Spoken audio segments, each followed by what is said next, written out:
Once you know who you are, understand who you are, and accept who you are, you will then learn to love who you are.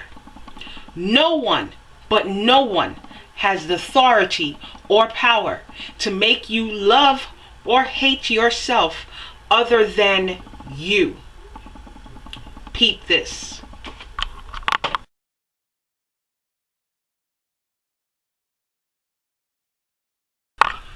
Peace, people. It's me, Arlene J. Ramsey, CEO and founder of Everyone Let's Talk.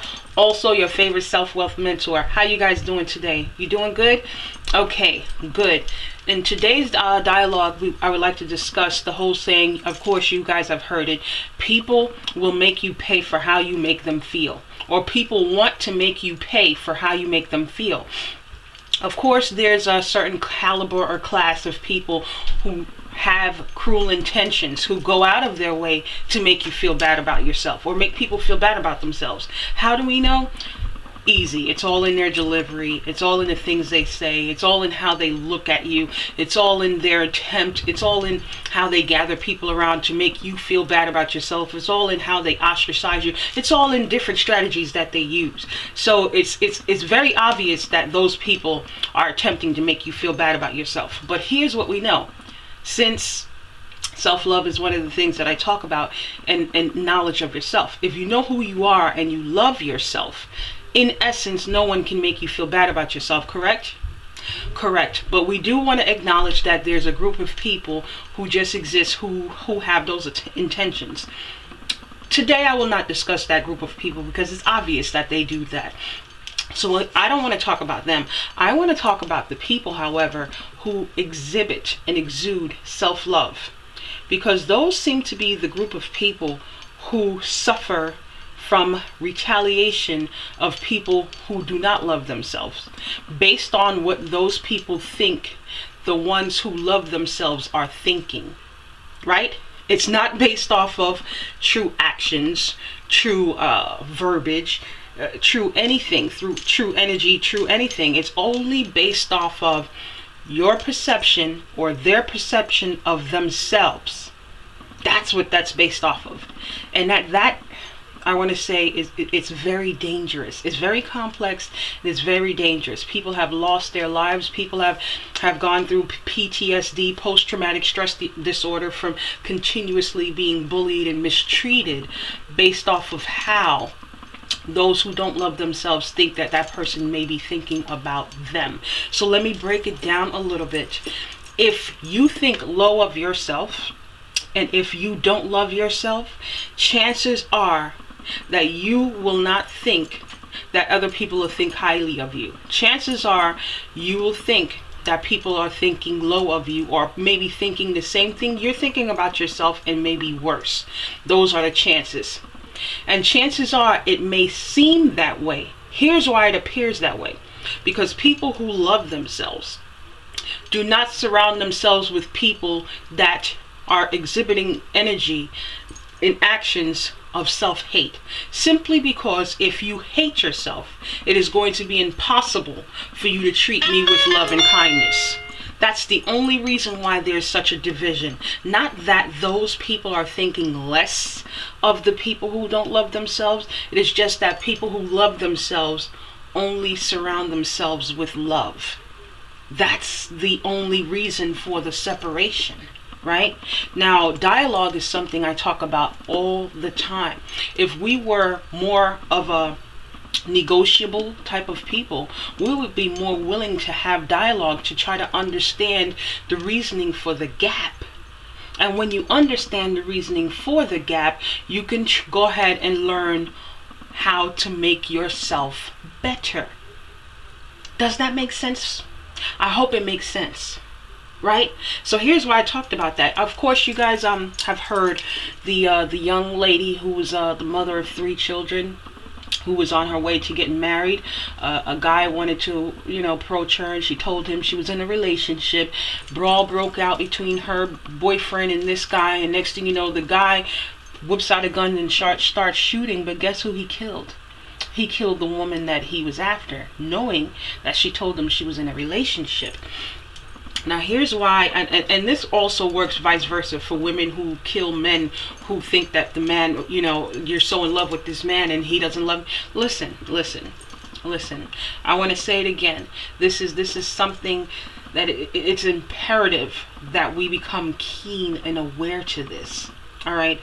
As I've said previously, people who love themselves are looking to be loved.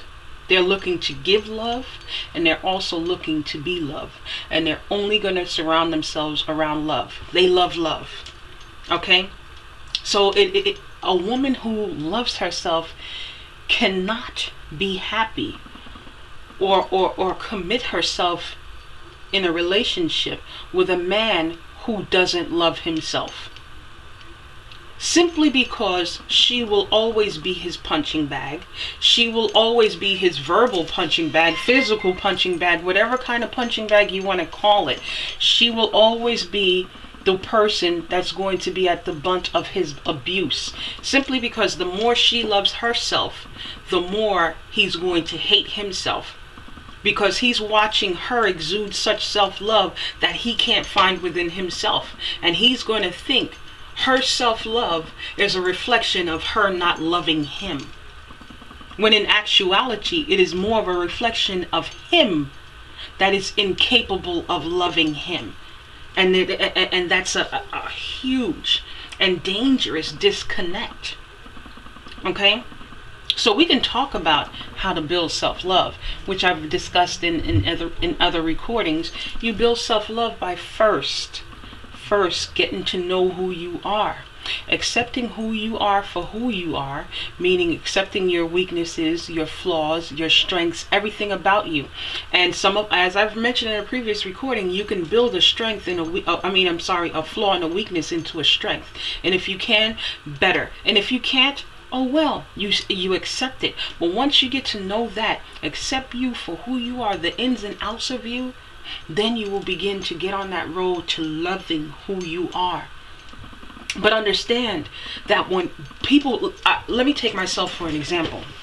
I love myself so much to the fact that I monitor the junk food that I eat. Some people may think that is crazy, but I don't eat a lot of junk food.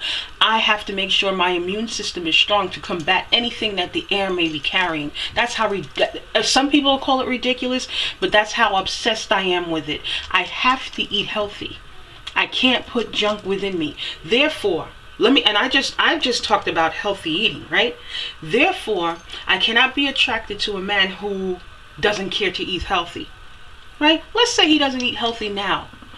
And let's say I introduce a healthy way to eat. If he doesn't care to absorb it, and he wants to smoke cigarettes, and he wants to eat junk food all the time, I can't be attracted to that, because how my mind is envisioning it is that he may not last the lifespan with me. He may die way before me because his immune system is weak.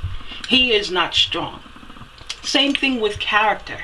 Same thing with other ways of self-love. There's no way I can be attracted to a man who is naturally cruel spirited for, let's just say, any reason. Of course, we have our cruel streak, all right? So let's talk about the predominant or the primary. His primary cannot be opposite to me, to my primary, because we're going to clash.